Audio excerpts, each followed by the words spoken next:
لا يمكن أن نسكت عن أي تقصير يحصل تجاه المواطن، لأن المواطن هو السيد، المواطن هو اللي يملك.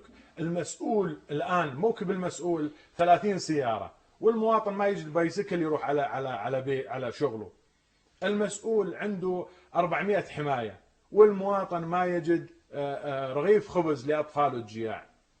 المسؤول يسافر حتى إلى الخارج على حساب هذا المواطن الفقير بقصد جلب الاستثمارات أو جلب المشاريع. والآن هذه أصبحت عادة قديمة، لأن عن طريق الإنترنت ممكن يتواصلون، لكن يذهبون إلى أوروبا وإلى أمريكا وتصرف مئات أو ملايين الدولارات لهذا الإفادات.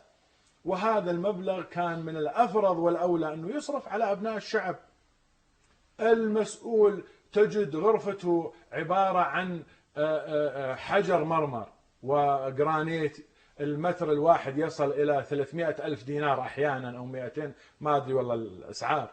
والمواطن يسكن بيت طين، والبيت وقع على رأسه أيضا، وكأنما يعطي من مال أبيه أو من جيبه، وهو من مواطن هذا، من جيب هذا المواطن اللي يعاني ابنه من سوء تغذية، وهو يعاني من الجوع، والأم تصبر أولاده وتنومهم، تطبخ لهم مي، وبس يشوفون بخار تقول لهم ناموا حتى يجيكم الغزالة توكلكم. يعني هذه إلى متى؟ إلى متى يبقى العراقي جائع؟ إلى متى يبقى العراقي ما